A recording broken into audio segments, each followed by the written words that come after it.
Aita for not inviting my fiance's ex to our wedding. Throwaway account. IF 26 have been with Henry M 36, almost 37 for 5 years. We are engaged and currently planning our wedding. A little background, Henry is the youngest child and his mother really wanted a girl. Because of this, Henry grew up feeling despised by his mom, who openly says hurtful things like how he was a disappointment from the start or how she never got the daughter she wanted. Despite this, instead of going no contact with her, Henry has been trying very hard to win her love. Henry had a long-term XF 32 who is very close with his mother. She became the daughter his mother always wanted. However, this ex cheated on him with a coworker and left him. After 2 years, Henry and I met. Eventually, the ex wanted to get back together with him, but he said no and blocked her. Despite this, she and his mother remain best friends. His mother still invites her to family functions, and my fiancé and I just ignore her. His mother doesn't like me and believes I'm the reason she can't have her preferred daughter-in-law. My fiancé has explained many times that he would rather stay single forever than get back with his ex. So even if I didn't exist, he wouldn't be with her. Yesterday, my mill asked how many guests she could invite to our wedding.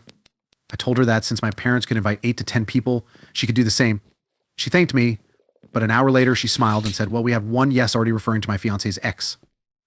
I told her that was very inappropriate since we aren't even friends with her. She responded by saying that it's her guest list and none of my business. Then she said I'm insecure because the ex is the whole package and that I'm just a rebound girl. Henry told his mom to stop and asked her to leave.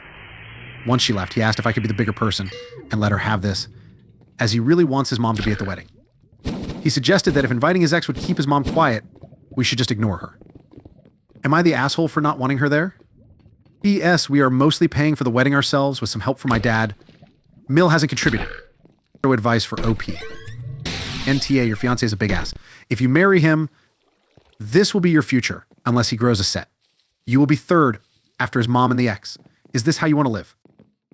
I suggested therapy regarding his relationship with his mother. He thinks we just have to accept her the way she is. Smart, I tell him that he needs to start that before you get married. If it looks like he still isn't going to grow a spine about his mother, you might need to reaccess if getting married to him is a wise idea. Oh dear girl, please don't marry him. What happens when I'll have kids if that's the plan? She likely won't like them, and if they are boys, she will treat them just as shitty as her own son. Are you going to allow it?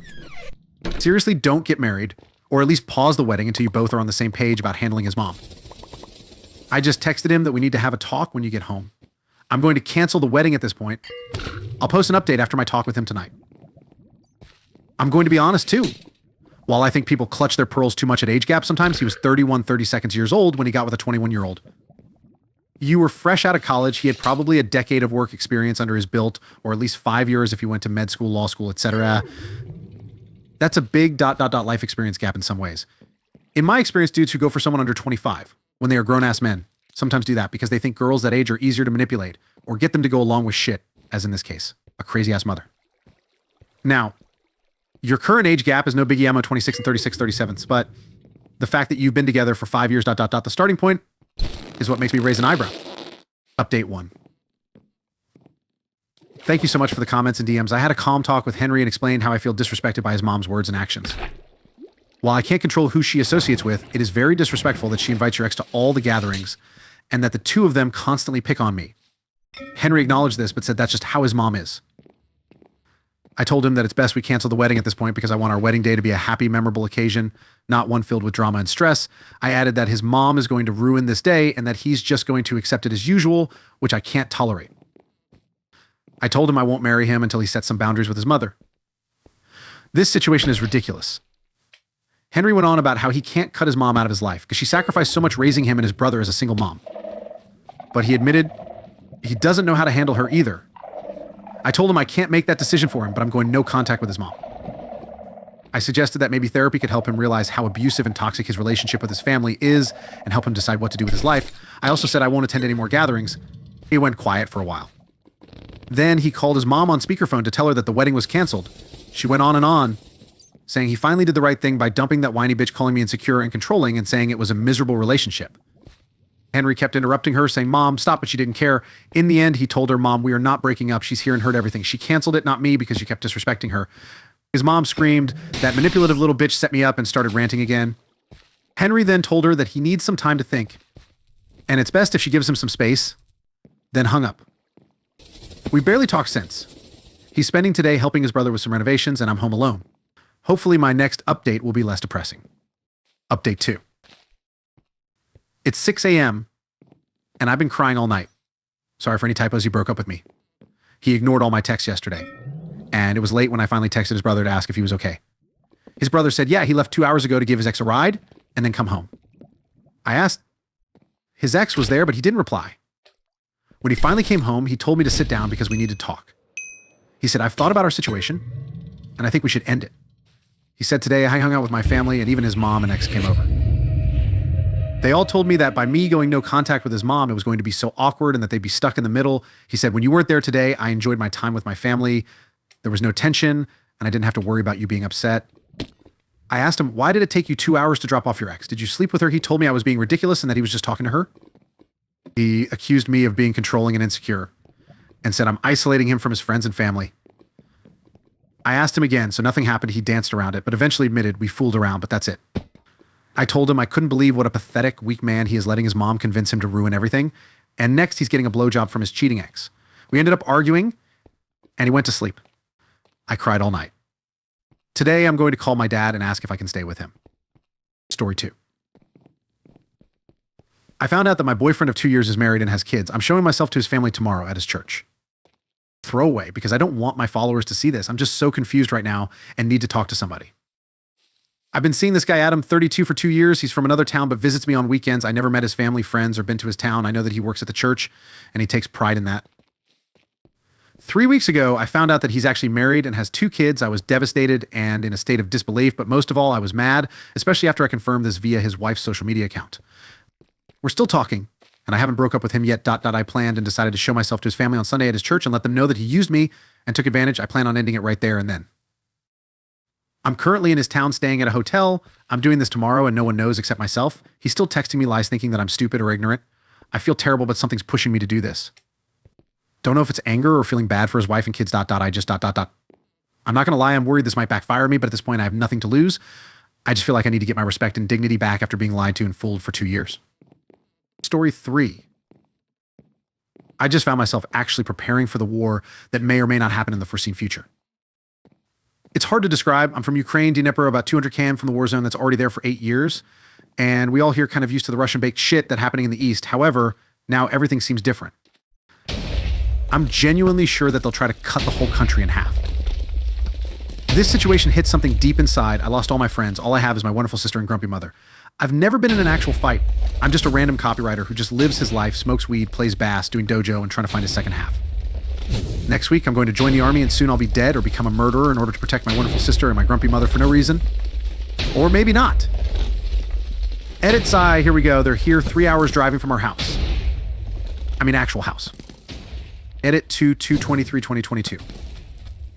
No, I'm not in the army. I decided to join volunteer paramedic courses. Thousands of people here helped me to switch toward this direction as well. Thank you all for such warm words. It's hard to keep your head cold these days, I'm saying. My family shows no will to move from our town, so am I. On Feb 22nd, Russian troops invaded Ukraine from the Eastern Front. After that, we have a lot of reports about pinpoint artillery skirmishes from their side. However, I don't trust anything I see on the web. Hybrid war is based on misinformation, so I have to take this into account. On Feb 23rd, Ukrainian government's planning to legalize firearms and declare a state of emergency. The most hilarious part is that we are still on a visa-free regime with Russia. There's no military response or clashes from the Ukrainian side so far. Is it possible to keep you guys in touch via this thread with editing? Or should I simply make new posts? Or a sub? I've never done such threads before. For those who think that I'm a bot, I will not show any personal credentials to strangers. I'm not 5 years old. Edit Feb 24th, Kyiv, Odessa, Dnipro, Kharkiv are under attack. We put down 2 Russian aircrafts. It's 8 a.m. As at Feb 24th, 11:21 a.m., we put down 4 tanks and 6 aircraft. Russians pushing tanks from south and east. Actual combat begins. Edit Feb 24th, 13:24 p.m. Some say Kherson's fallen. 300,000 citizens large. Dnipro's quiet. Kyiv is under pressure. Odessa is under pressure. Edit Feb 25th, 11:09 a.m. I'm with a volunteer HQ right now. Donated blood already. Filling supplies. Driving people around. Speaking of the war, they're focusing on Kyiv heavily, bombing civilian buildings. Few hospitals were also destroyed. These fucking apes also took Chernobyl's atomic station last night, so we may see the actual apocalypse, which I guess may also touch Europe heavily. Guys from EU, I'd recommend you to refresh your memory in terms of radiation civilian protection instructions. Russia broke so many humanistic laws, it's indescribable. On the south, we have heavy clashes for 16 hours at this point. Kharkiv stands still. Dnipro, my town, extremely mobilized and rushed into hot areas. Edit Feb 28th, I'm volunteering 24/7, constantly rushing between shelters and buying medicine for wounded. Thank God for cryptocurrency, depression and sleep deprivation. We'll go on trenches tomorrow. I'm on territorial defense waiting list. Enormous number of volunteers. Russians bombing citizens, 15 dead children so far. Today, each Ukrainian is brother and sister. A lot of traitors and high command special forces working on them pretty rough. I have no energy, 2 days without sleep on CrossFit regime. Fuck war. They switched towards airstrikes and artillery today, mainly citizens. Because we're fucking grinding them on land clashes. Edit March 06, I was preparing for the war. But how can one be prepared for genocide and nuclear terror?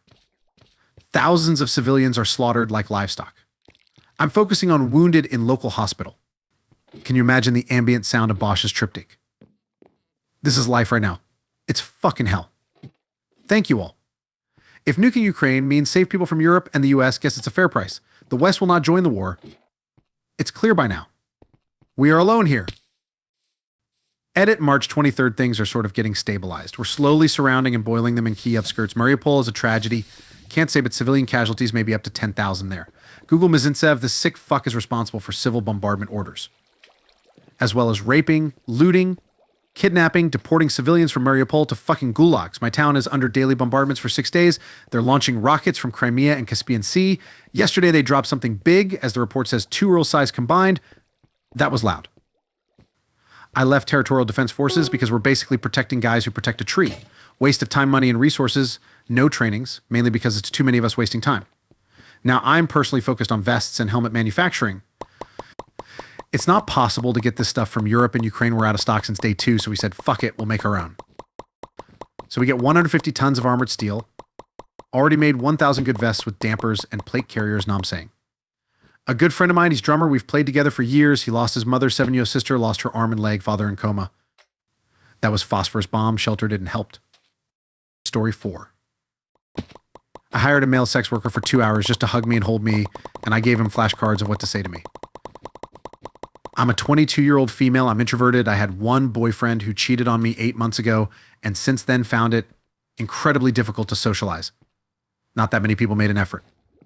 I'm simple. I don't have social media. I have a few friends, but they don't really speak to me much. I'm average looking.